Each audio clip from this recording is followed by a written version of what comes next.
Parissa is a graduate of Northwestern. She attended NYU School of Business to get her MBA. So Parissa, so excited to have you here. Thank you for joining us. I wish this could be in person, but you know, we're making the best we can. Absolutely. And, you know, that's a really nice segue because when we adopt a growth mindset, we'll talk about growth mindsets today.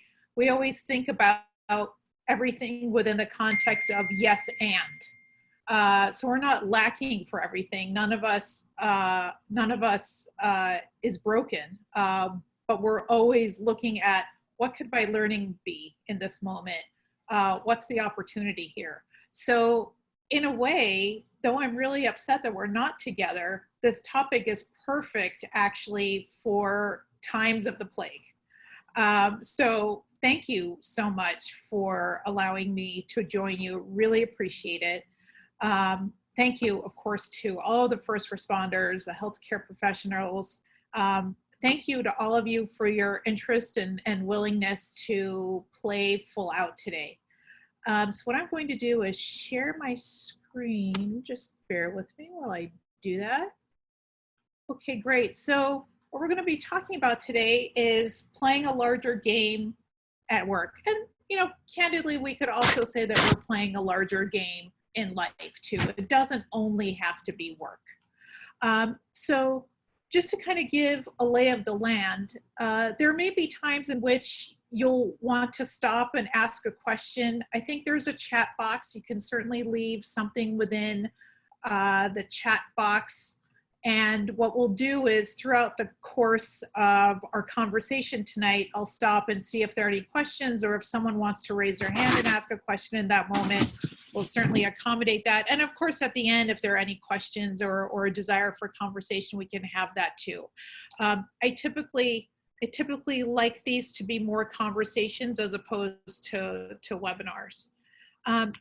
So who am I? My name is Parissa Behnia, and I am the business whisperer of Sixth Sense Strategy. I work with senior leaders, partners, and professional services firms in two instances. One is that they have an audacious goal that they'd like to hit. The second instance is there's an iceberg up ahead that they would prefer not to hit. And the reason why they work with me is that I've seen it all. I've worked in the business world. I've worked professionally for over 20 years. And my clients know that I've either been in their shoes or sat next to someone just like them often enough to understand the complexity that they're grappling with as they're making important business decisions or making important practice decisions. And that they know that I will speak truth to power and champion and challenge them as appropriate. You know, that's what I want you to know about me. What I don't want you to know about me is this. I've been worried all day that at the end of this conversation, you'll say, gosh, I'll never get that time back ever again. I worry that Stephanie and Kate, who've been so kind and gracious, will say, well, that was a bust.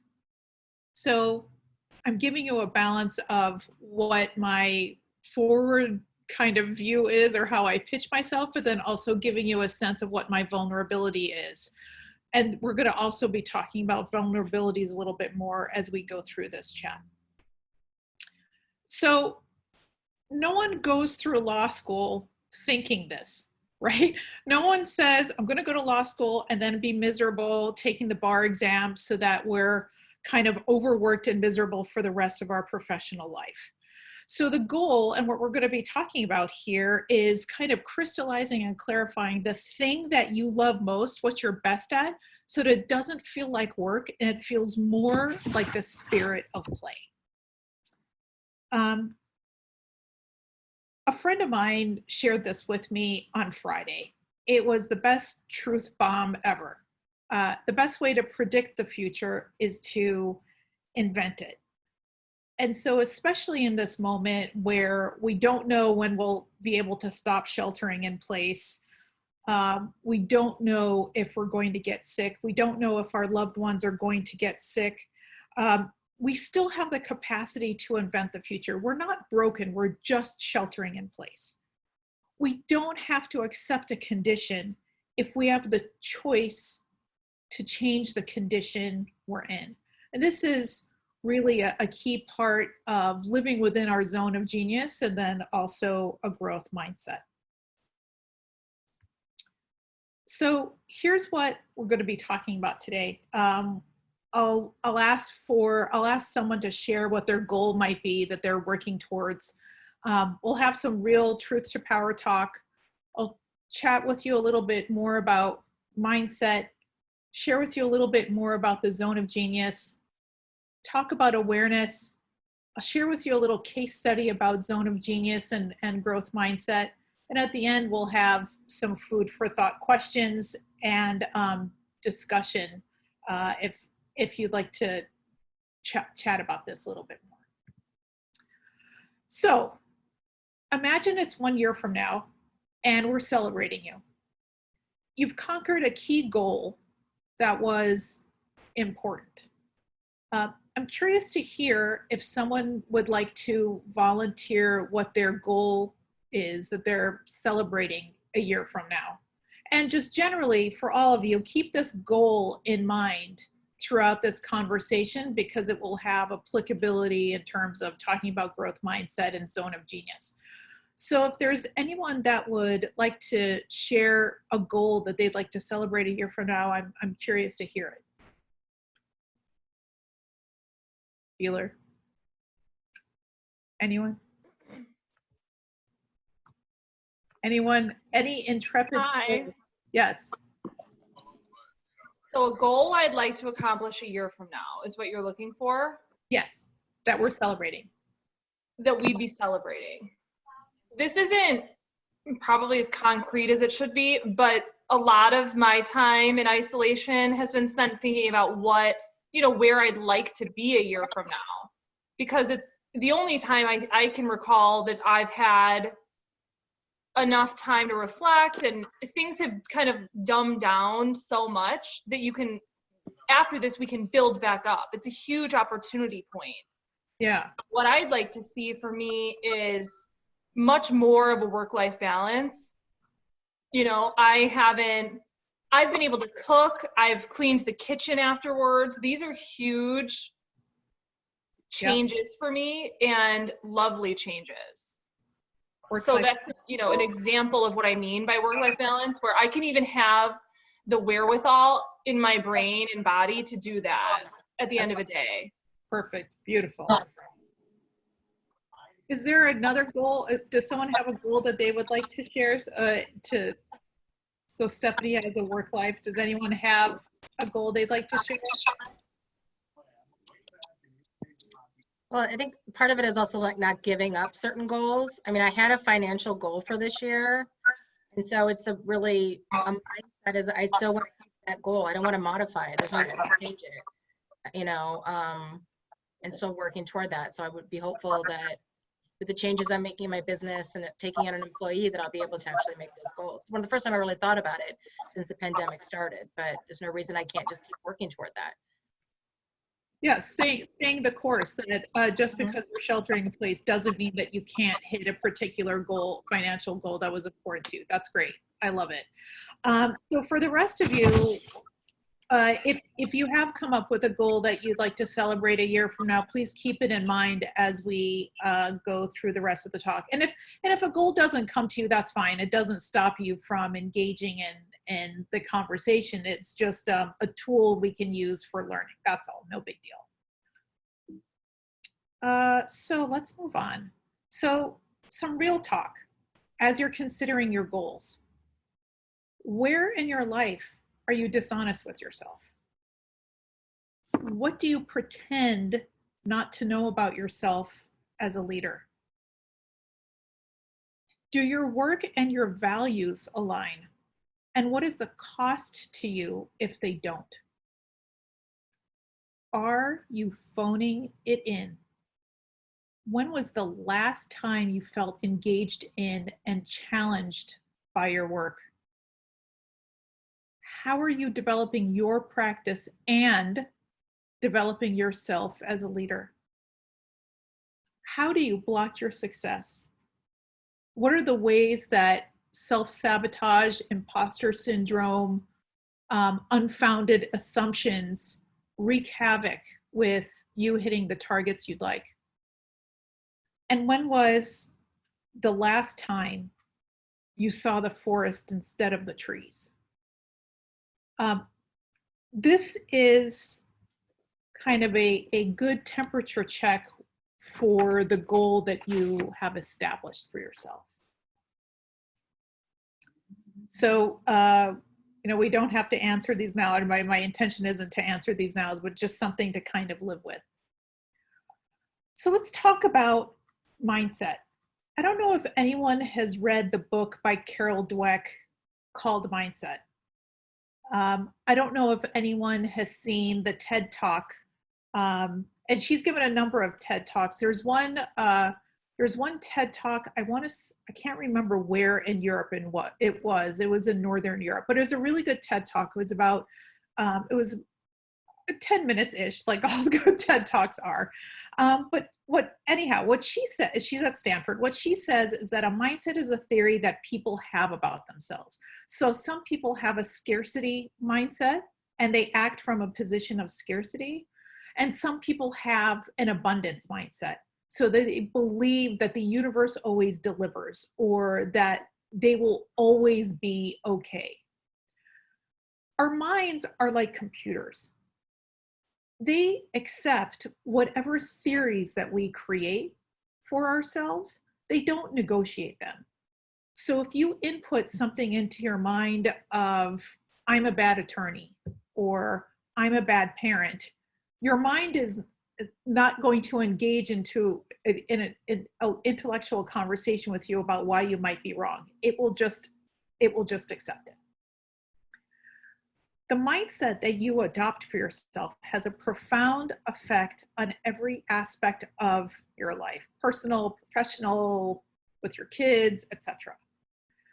And so within the context of how you show up as a leader, or how you show up as a spouse, a partner, a friend, the thoughts that we entertain create feelings that we experience and result in actions every single time without fail. And so it becomes really important to be aware of what thoughts we may be harboring, because they do influence the feelings we experience and our actions. And to the extent that our minds don't negotiate what theories we create for ourselves, this becomes incredibly critical, especially if we have this goal in mind that's really important to us. So Stephanie has work-life balance. Kate has a financial target. We have to guard our thoughts or be protective of constructive thoughts tied to those goals, like we're a jealous lover of those thoughts. So Carol Dweck goes on to define people who have a growth mindset versus people who have a fixed mindset. And so in her work, the research that she did is that she studied children, and she noticed very quickly that there are two groups of children, children with a fixed mindset and children with a growth mindset. A child with a fixed mindset will say, I'll never be good in math, for example. But a child with a growth mindset will say, I'm not good at math yet. That word yet is incredibly powerful and valuable to these children.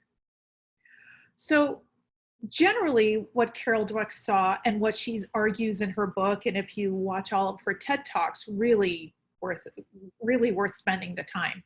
She says that people who believe their talents always developed, regardless of age, time frame in life, have a growth mindset. And as a whole, they achieve more because they don't give a rip about looking smart. It's not important to them to be the smartest person in the room. They don't fixate on how they present to other people. They love the word yet because learning is iterative. And I have an asterisk here about the word yet. If you want to see a cute video from Sesame Street on the power of yet, Google Janelle Monáe yet and Sesame Street, and then there's this awesome YouTube video that she created about the power of yet. It is worth it. I've seen it any number of times. Any number of your favorite Sesame Street characters are in it. So if you're looking for something to kind of distract you during the day, that's definitely worth it. People with a growth mindset devote as much energy as they can to learning. And maybe most importantly, leaders with a growth mindset don't have an emotional attachment to an outcome. So let's think about this within the context, whatever goal you might have. People with a growth mindset who have a particular goal in mind will test, learn, refine, test, learn, refine, test, learn, refine, test, learn, refine. And any outcome that comes to them from all of the testing that they will do, they welcome, even if it's an outcome that they necessarily didn't want or were in love with. And the reason why they love it is to say, great, I don't ever have to do that again. This learning, this lesson was valuable to me. So these people with a growth mindset invent their futures because they recognize that their growth and their development is iterative. And they also know that a growth mindset helps them live in their zone of genius. Also something key to inventing their futures. So there is an awesome book by Gay Hendricks called The Big Leap. Who has read The Big Leap? I've got gallery view, so hold your hands up so I know that Kate has read it. Has anyone else read The Big Leap? Really good book, easy read. Gay Hendricks is a professor of psychology at Stanford. And this book was published in 2009.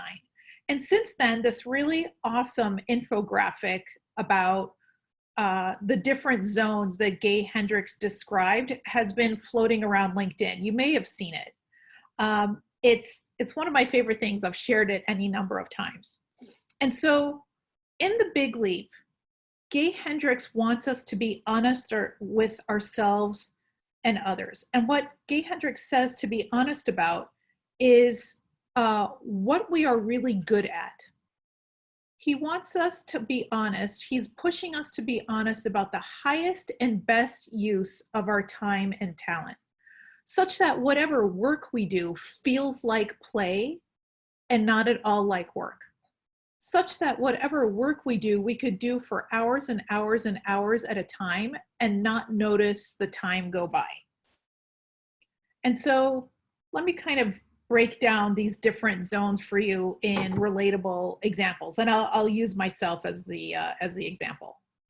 So in that lower left corner is the zone of incompetence. So it's the worst use of your time and talent. Other people do these things way better than you ever can. And you're incompetent at it. So for me, that's bookkeeping. So for the longest time, I was futzing around with QuickBooks, and I was getting really angry, and I wasn't able to reconcile the books, and it made me miserable. And so any time that I spend on QuickBooks is like setting fire to my money, because I'm spending more hours on it than maybe an experienced qualified bookkeeper would. So it is quote unquote cheaper for me to hire a bookkeeper than for me to spend any kind of time in my zone of incompetence. And so I'm sure there are any number of things that you all may be doing now or have done in your life where you've said, yeah, that was zone of incompetence. I wasted a lot of hours I'll never get back because I spent too much time on it. So if you're not handy in your home, that's your zone of incompetence.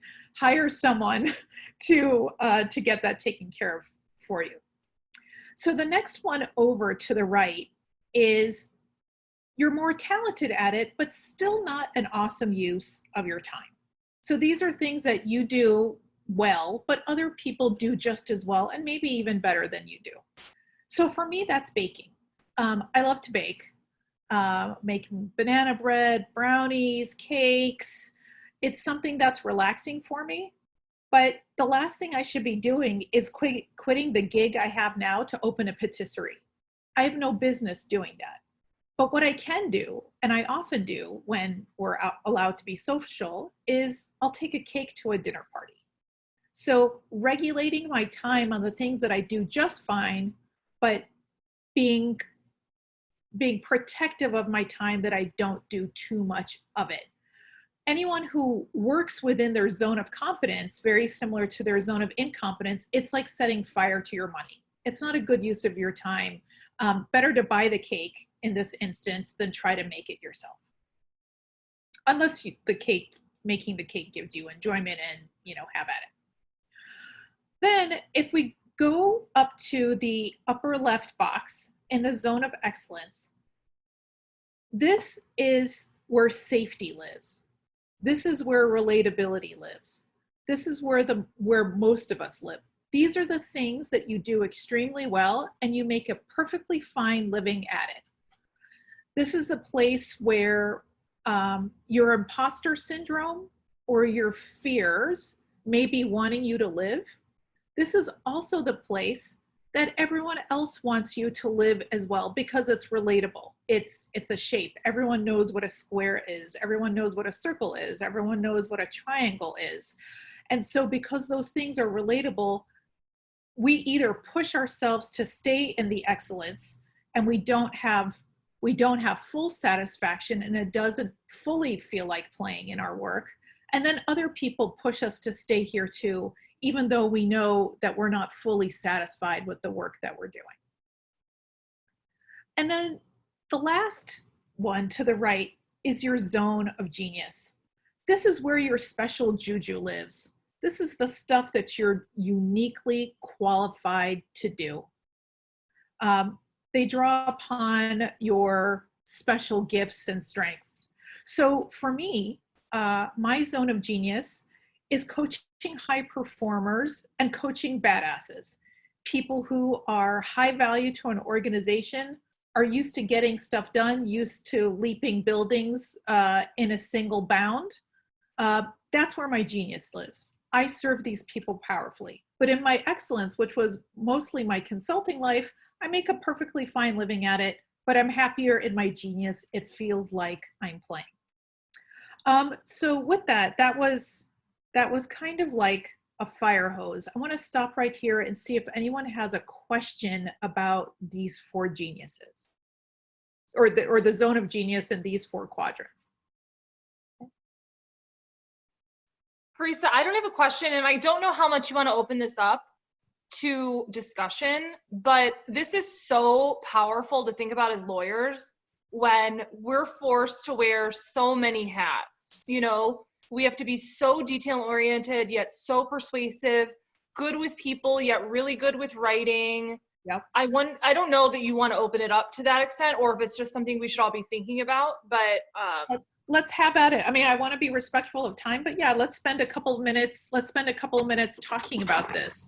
And especially, especially for lawyers, Stephanie, not to pick on you, but to pick on you. I mean, you have your own practice. You may be retaining people who have a different zone of genius from you, right? So that would be the most strategic use of your investment dollars as someone who runs her own practice. You don't want to hire people or have people join you with identical zones of genius. Couldn't agree more. And it's a struggle in every law firm. Everyone's got coworkers, whether or not they hire them or not. It's being a part of a team where at least you're complementary and making sure that there aren't too many cooks in a kitchen and everyone's got space to really thrive is huge. 100%. Now, I also want to be clear that I am not giving short shrift to the zone of excellence. If no one is willing to pay for your genius for whatever reason, but they are willing to pay for your excellence, then stay in your excellence. No one is suggesting that anyone starve. But the idea is that you can create a market when you're fully honest with yourself and you're fully living in your genius, you can say, this is where my genius lives within the practice of law. Who do I need to surround myself, either with partners in other law firms or attorneys that I hire to join me where they have different levels of genius? What operations manager do I hire whose genius is in exactly that? So I don't get caught up in payroll. I don't get caught up in making sure that the bills are paid. Sure, I have to sign the check, but I'm going to trust that person to live in the genius, to know that the bookkeeping is done. I'm not going to be chased down by the IRS, so on and so forth. Any other, any of the things that someone who is a partner in a law firm worries about. Yeah. I mean, yeah. But it is a good question to ask yourself, where have you been spending time in your incompetence? Count those hours. It's always going to be cheaper to hire someone whose genius is where your incompetence is. Does anyone have an example, regardless of if it's that you send out matters unrelated to what you typically do and it saved you so much time and you no longer felt bad about losing a referral source, anything like that? Anything. If you do evictions and you don't like to do other real estate litigation, if it's that you found a great bookkeeper and it saved you time, if you joined a different team where you could focus almost exclusively on client relationships instead of, other types of legal work. Anyone have thoughts?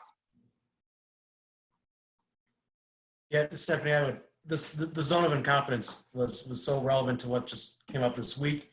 The partner wants to bring our firm kind of out of the dark ages from a marketing standpoint. And he kind of asked me to spearhead this, and I had no idea what was the best platform to do this. LinkedIn, Twitter, whatever. We were kind of flailing around in the dark. Both of us have no marketing experience whatsoever. So we hired a friend of mine who is a marketer, and everyone is so much happier because now we know that the time that we're spending on this project actually has a direction and a finish line that might be good for everybody. So that really hit home for me. That's an awesome example. There is a misery index for spending too much time for being in your zone of incompetence. Yeah.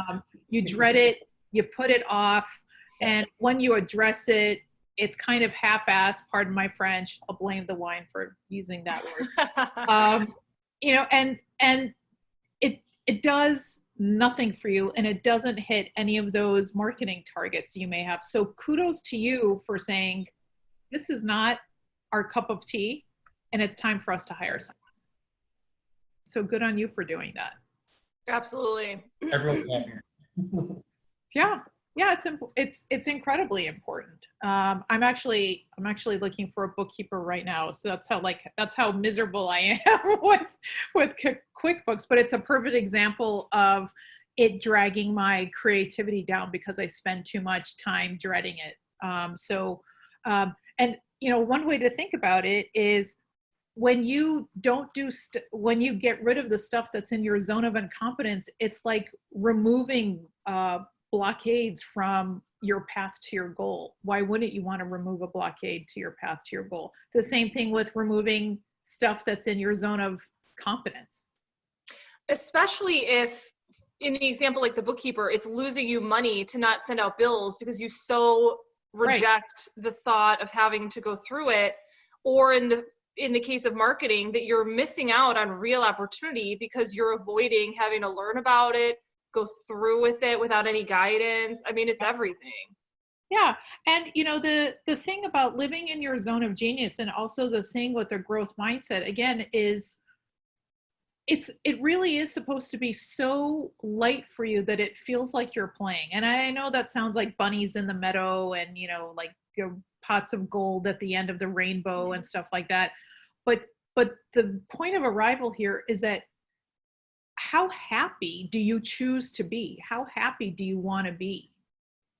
And if you choose your happiness, then it means protecting your genius like a jealous lover, protecting your time and talent.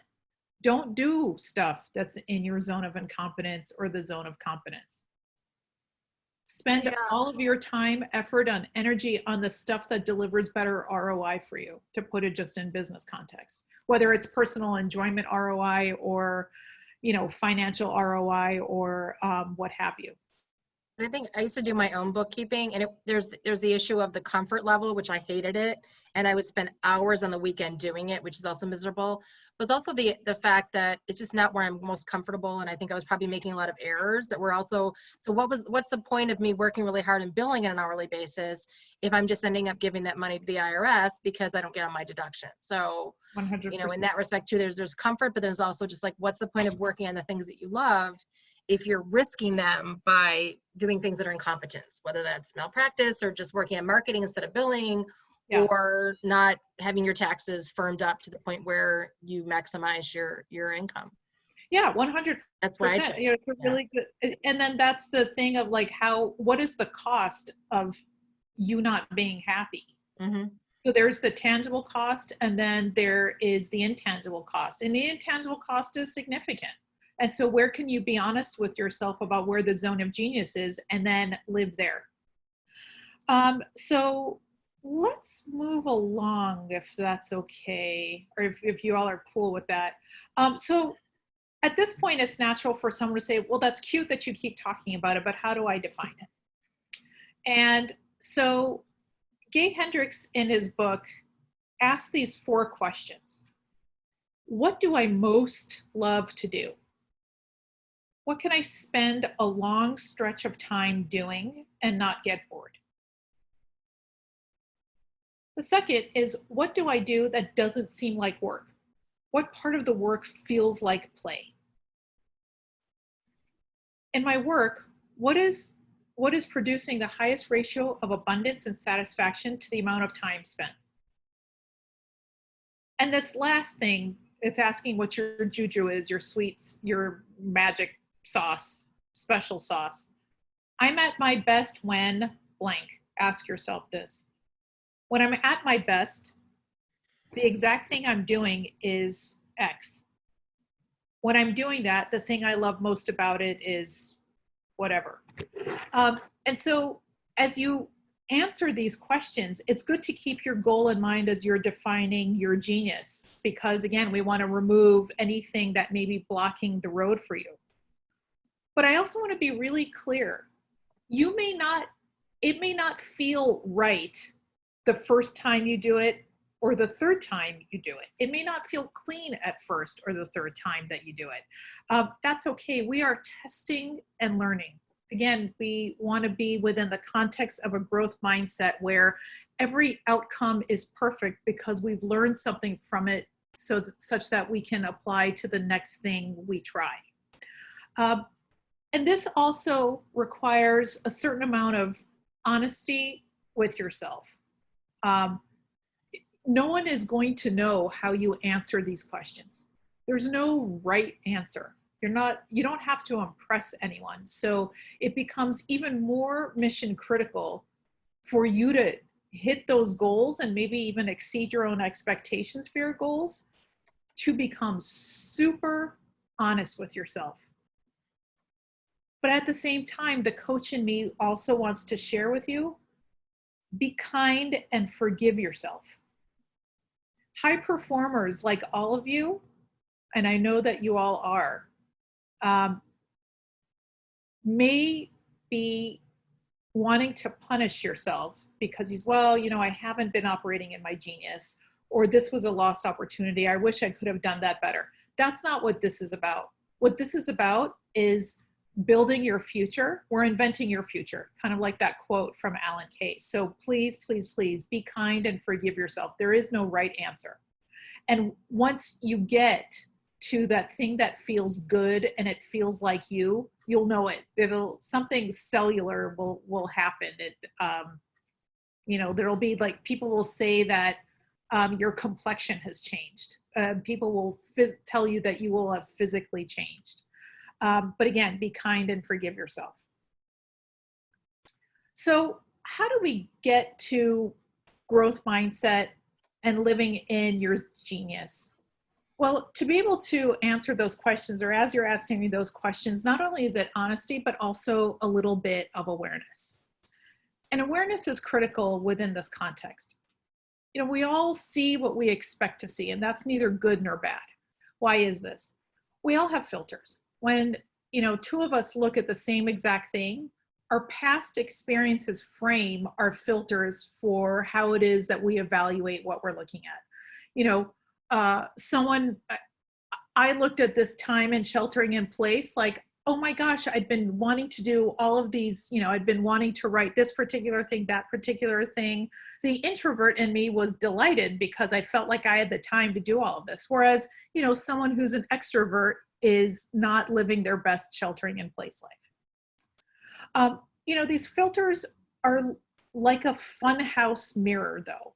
So there's a reflection there, but they're not necessarily always reflecting the truth. And these filters are unique. Like a fingerprint, all of our filters informs our individual view of the world. So to test this, let's do a quick exercise. So let's play. We're gonna do this on the honor system because we're not all in the room together. We'll take like 30 seconds. I'll time it on my clock, my timer. And in the 30 seconds, look around the room that you're in and take note of anything that's blue. And then once the 30 seconds are up, I'll let you know, and then we'll share results as a group. And so as you do this, don't write it down. Just make a mental note of all of the things that you see that are blue. So by a show of hands, please let me know if you're ready. Ready, Bueller? Awesome. All right, so go.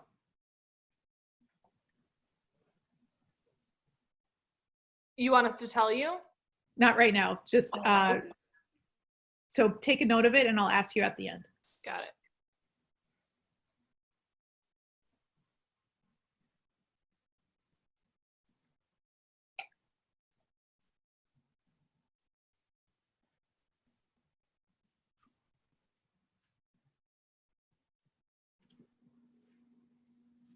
Okay, time's up. So I'm going to ask you, who would like to go first? Please tell me what you saw that was black.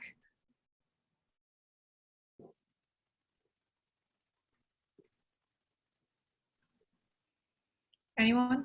Did you see Roy, any? you wanna jump in on this one?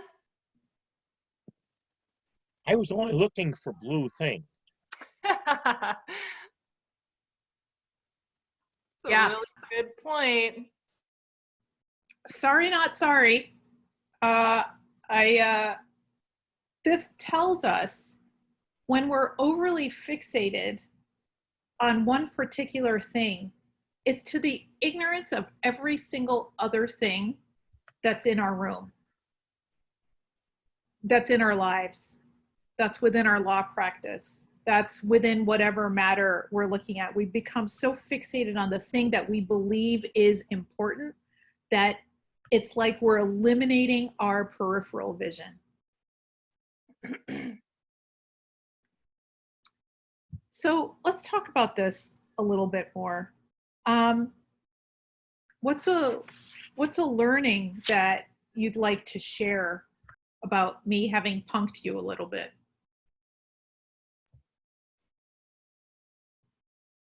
Roy, I don't mean to call you out. I wonder if there's anything specific to that moment for you.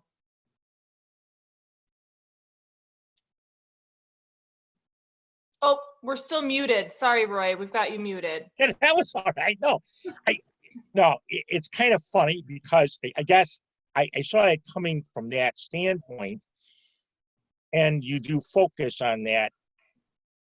So yeah, I mean, it was a direction, and I guess I'm one that follows direction. So I was thinking about the direction, following the direction. Does that make sense? Or, Yeah, It's a lawyer thing, I think. yeah. it is. Well, you know what? And just I'm going to back up. When you explained that, I was thinking about something. I started my career, and most of what I do in the law field now is in the public safety sector, ironically. But I started my career as a firefighter paramedic and was a lieutenant on a shift while I was going to law school. And you're right, because that, when I'm responsible for several $1 million in equipment and 11 other people, you have a tendency when you arrive on a scene, you're kind of like looking at all kinds of things. So, and I'll use as an example, you arrive on a scene, you got an apartment building, you're told that you may have a fire, and you don't see any smoke, coming out the windows or fire coming out the doors. But as you scan the scene, you see smoke coming out of the smokestack. And it's July. Okay, I left that piece out. It's July. So it doesn't mean that the furnace is on, and it must mean that you got a fire in the laundry room or in the boiler room. What I'm saying is you get a more general issue, and you're right, as a lawyer, you lose that. So when you arrived on a scene like that, you kind of are scanning everything and trying to determine it. But a lawyer, you get focused, and here's the irony that I will say. We got some interesting general practicing, and if someone's, let's say, focused on, as an example, bankruptcy, they don't look at either side as a lawyer of other issues. So a lot of things that we get in our office are cleaning up messes because someone arrives in a bankruptcy attorney's office and says, I need a bankruptcy. And the bankruptcy attorney takes all the information on that bankruptcy, and all of a sudden, now we find out there are unintended consequences. And yes, the lawyer looked a little bit at the scope, but didn't look beyond that area they're practicing.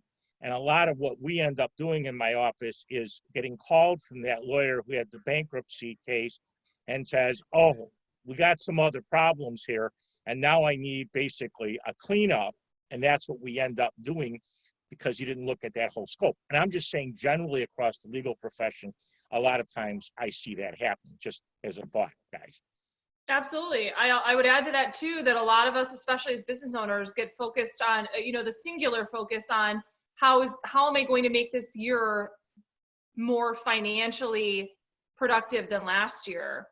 And then other things go to the wayside, like work product, client satisfaction, employee morale. It's really hard to focus on everything at once. And if you give yourself a goal, then you are singularly focused. Yes. Great. If you give yourself a goal, you are singularly focused. But remember, the point of this exercise is awareness being key to being crystal clear about our zone of genius and living in the growth mindset.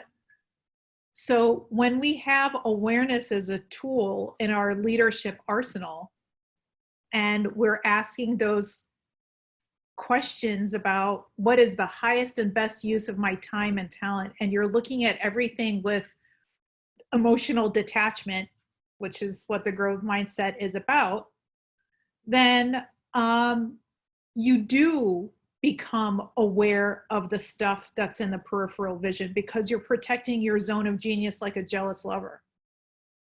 So being really clear about what your genius is comprised of, how it is that you serve your clients powerfully, what all of the things are true when you serve your clients powerfully, it helps you hit that goal.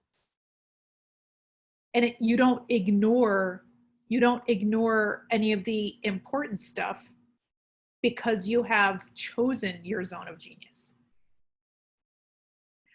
The most selfish, I'm going to turn the word selfish on its ear a little bit. The most selfish thing you can do is to be completely aware of your surroundings. The most selfish thing you can do to adhere to your zone of genius and to hit your goal is to meet other people where they are. The most selfish thing you can do is to have the most environmental awareness as you possibly can within the context of your work product, your zone of genius, the clients that you serve.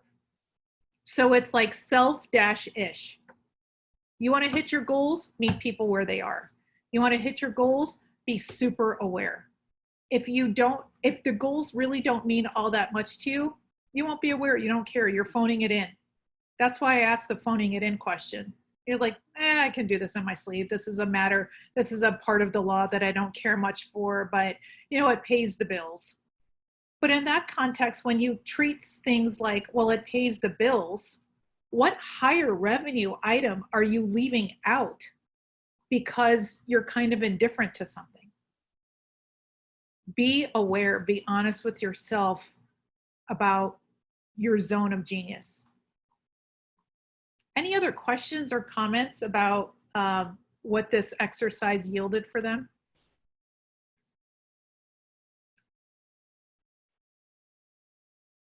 All right, we'll move on.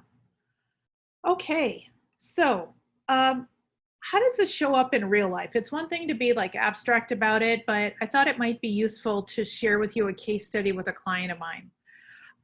So my client, Shana Atkins, is the CEO of ATCO, which is an agile transformation consulting firm. She has a lot of big, bold-faced named clients, and she's all of 31 years old.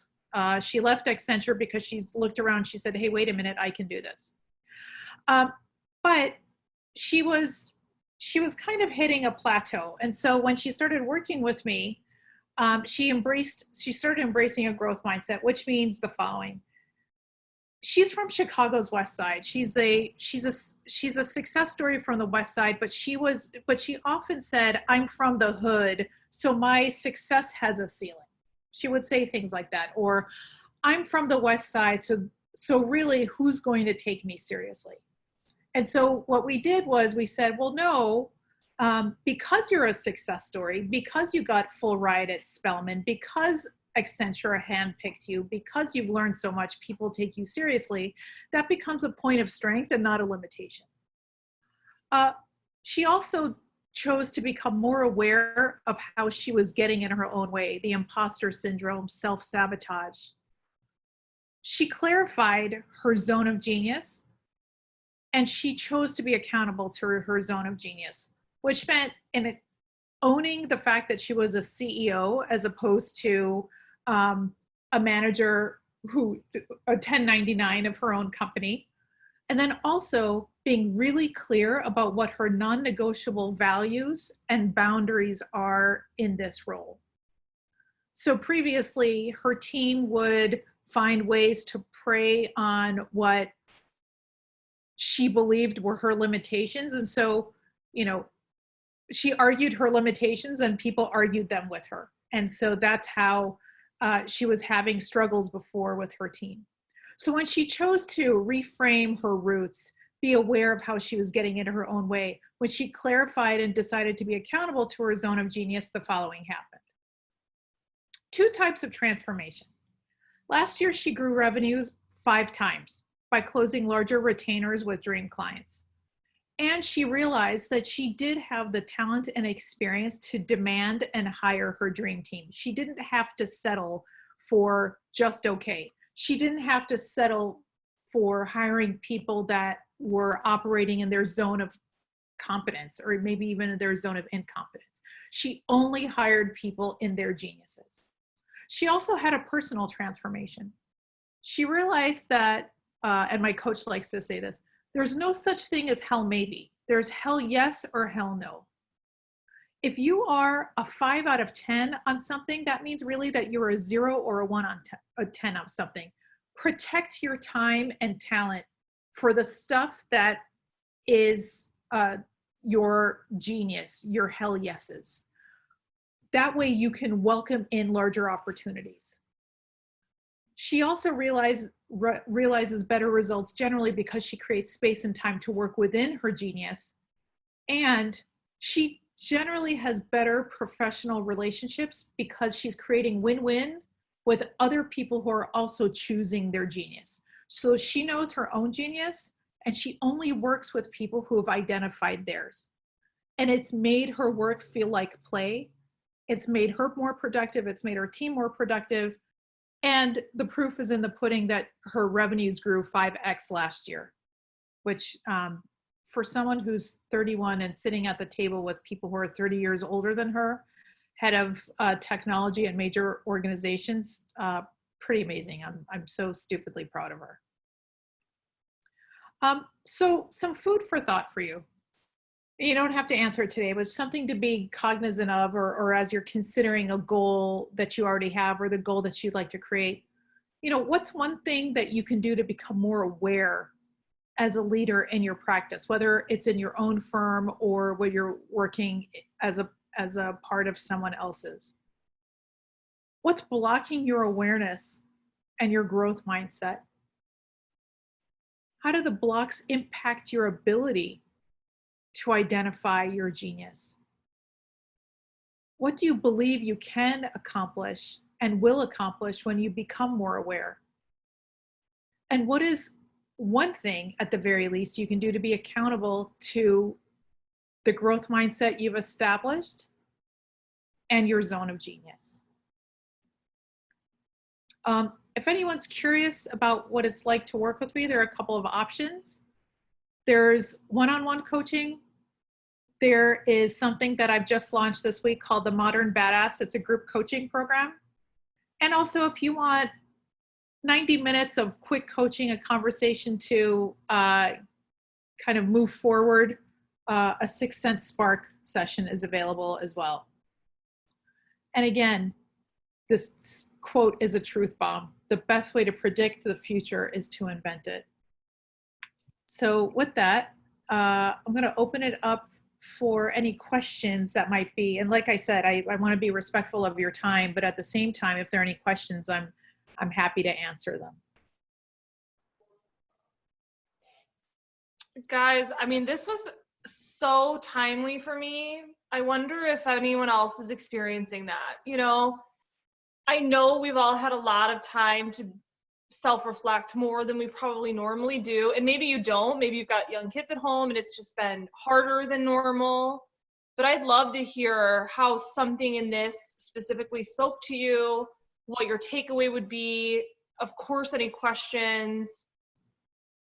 Julie, how about you? Anything? Hi.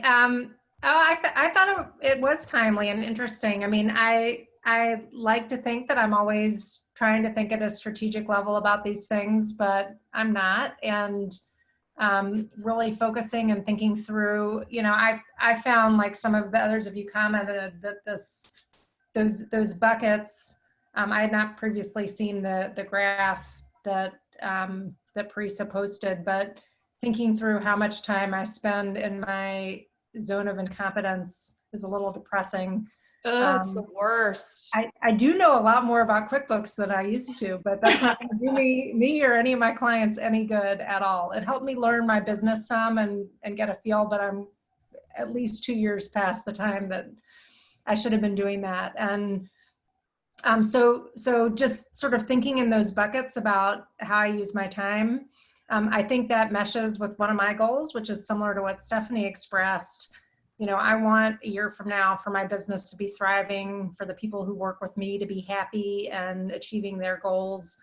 And I want to never, ever go back to how fast paced my life was before we were forced to slow it down. It was just insane and crazy. And one way perhaps to do that is to think more critically about what is in my zone of incompetence and my zone of competence, and hand all of that off. I mean, I'm not horrible at doing that in some ways. Like, I don't even try to, you know, do my landscaping, for example. Everything would die immediately.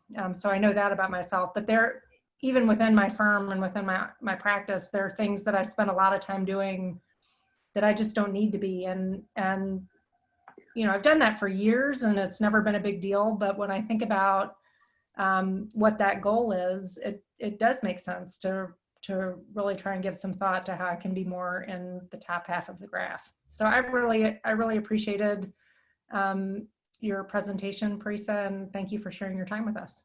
Thank you. I appreciate that. You know, Parissa, I have a question. You know, is your coaching all like business related? Or when you say the 90-minute sick sense, what do you mean by that? So that's like that's a 90-minute spark conversation. If there's a particular thing that you're grappling with that you can't get out of your own way, that's a quick hit of coaching. It's a one-off. But the options of working with me one-on-one range from working with me for as little as 3 months to up to a year. But oftentimes what happens is that I'll create custom programs for people depending on what their particular need or want is. I don't know if that answers your question or not, though. Yeah, a little bit. And then I noticed, like, I thought that your client sounds like a really impressive person, the 31-year-old.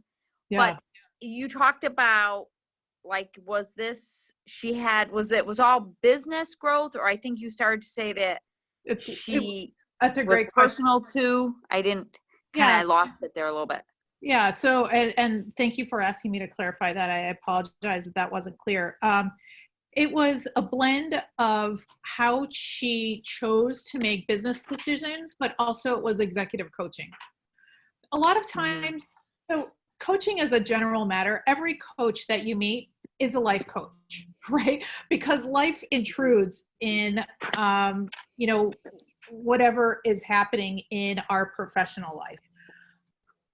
So in those cases with her, it was, what do I have to believe about myself as Shana Atkins, my inherent value, my intrinsic value, what I was born to do? She was born to lead. She was born to be the CEO of an agile transformation consulting firm. So what does she have to believe about herself to make her teams believe it and to make her clients believe it? So that was one bucket. And then the second bucket was, how does she have to structure her business to generate that 5x revenue growth that she was looking for? So it was like a two-pronged thing. It was executive and strategy coaching. That was the engagement. I will say every engagement is different. Some people want a hybrid executive and strategy. Some people just want executive coaching only. It's hard to tell. Okay, thank you. Can I ask, Parissa, when you say that, do you mean that some people call you and they want to know how you can coach them to be a better, for example, owner of their law firm to make more money, versus somebody who might call you to say, I just want to be a happier owner of my law firm. How do I get there? Any and all of the above. Yeah. Part of my kind of a subspecialty of my coaching practice is something that I call 3D leaders: difficult, dismissive, and divisive. These are high value performers, but they are starting to diminish their value because they aren't engaging in constructive ways with their colleagues. That is more about leadership and not about the quality of the work that they do. And then there are people that are, I want a brainstorming partner. I want a strategic thinking partner. I want someone to tell me the truth, because everyone that works for me won't necessarily give me the unvarnished truth that a coach will. And so my style of coaching is, I'm going to challenge you, but I'm also going to champion you. But a lot of times you may leave a session not loving me so much. But in those cases, that's me serving you and not pleasing you. Does that answer your question? Yeah, definitely. Bernie, we haven't heard from you in a while. What's going on over there? Do you know how to unmute? Do you see the microphone? You might be able to unmute him.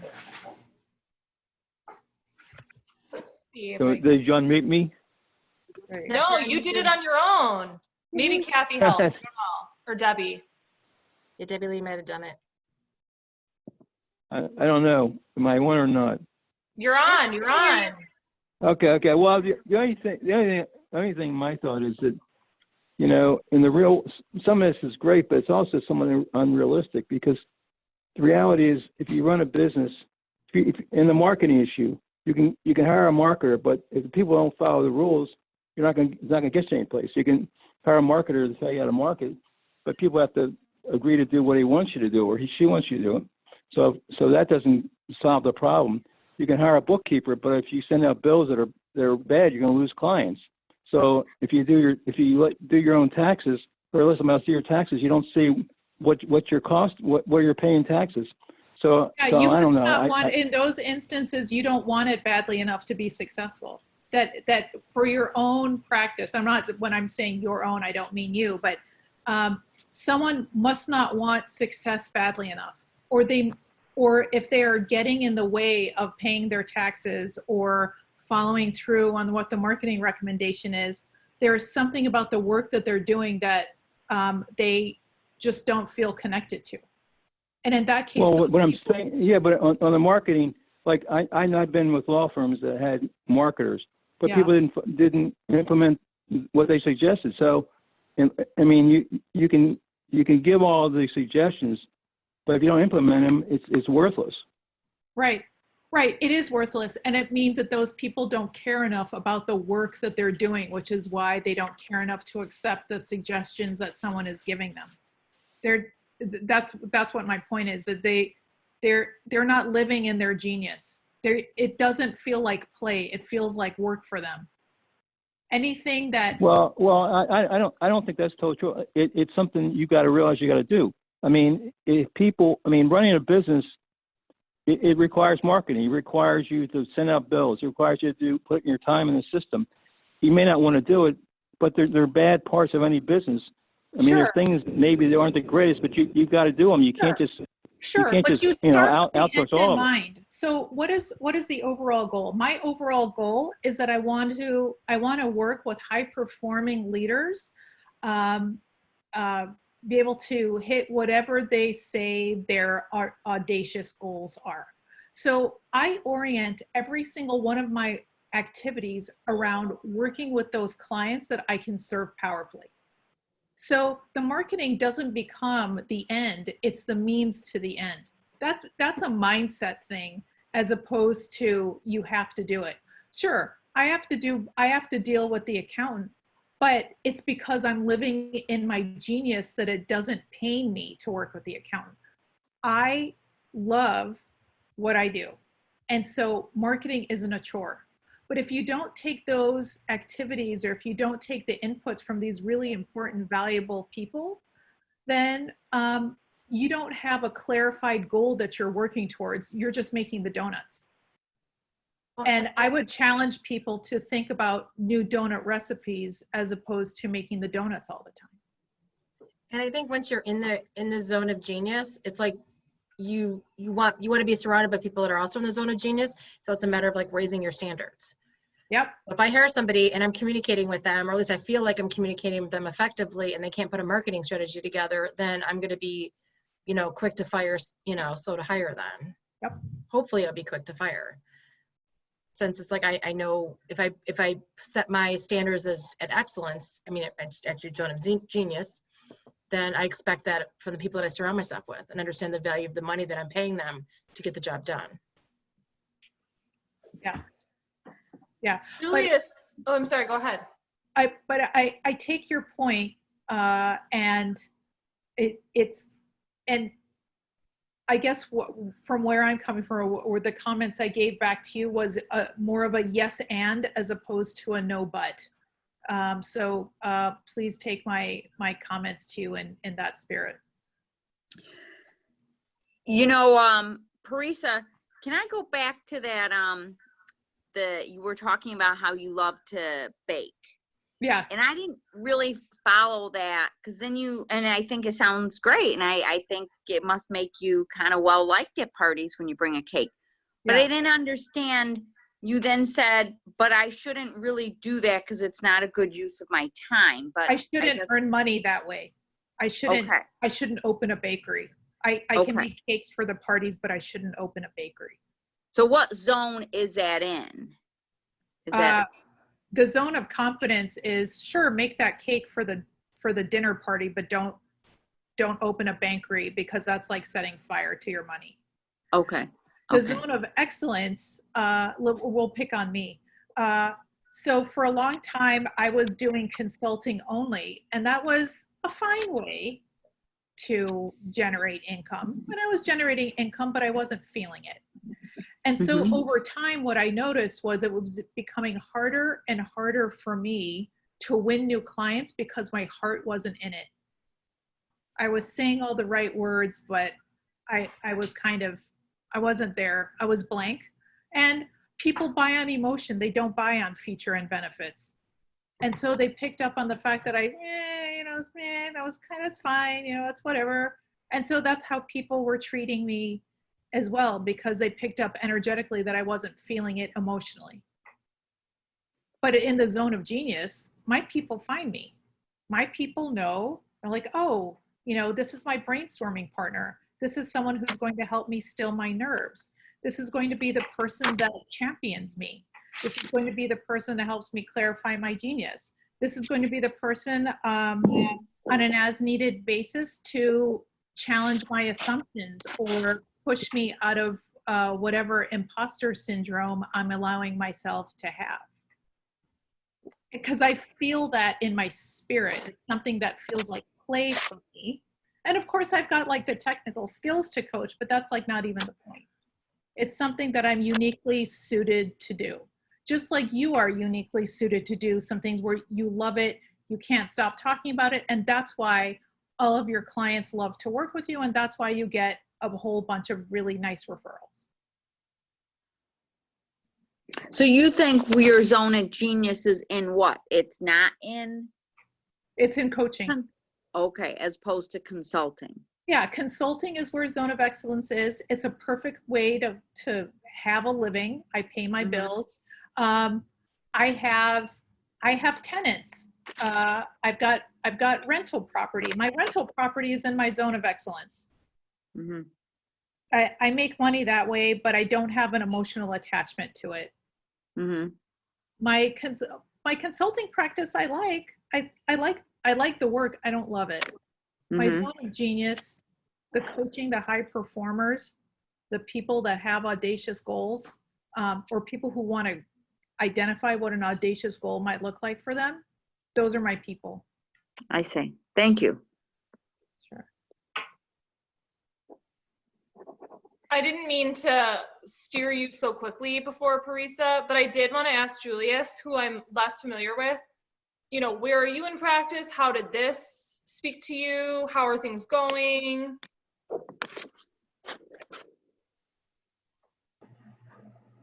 Oh, thank you. I think it kind of spoke to me uniquely amongst at least everyone here, simply because I am less than a year out of law school, so I'm still kind of trying to figure out which respective zones I guess I have for anything, simply because I'm just still trying to learn. So yeah, so it's hard to say whether what I'm doing right now is in any of those zones or if it's just competence. But I'm trying to figure it out. That's where I am too, Julius. I sympathize.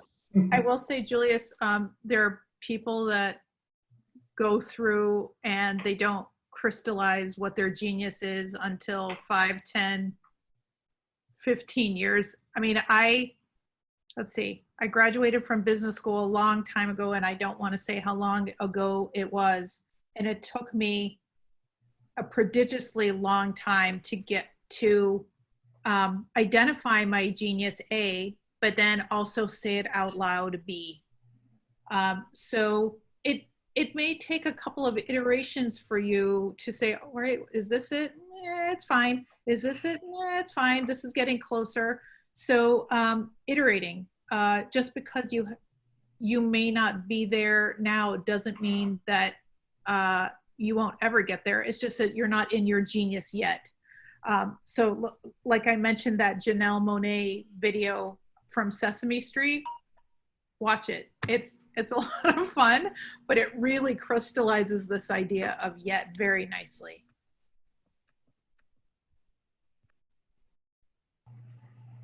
Any other questions? Any way that I can be helpful or serve anyone powerfully in this moment?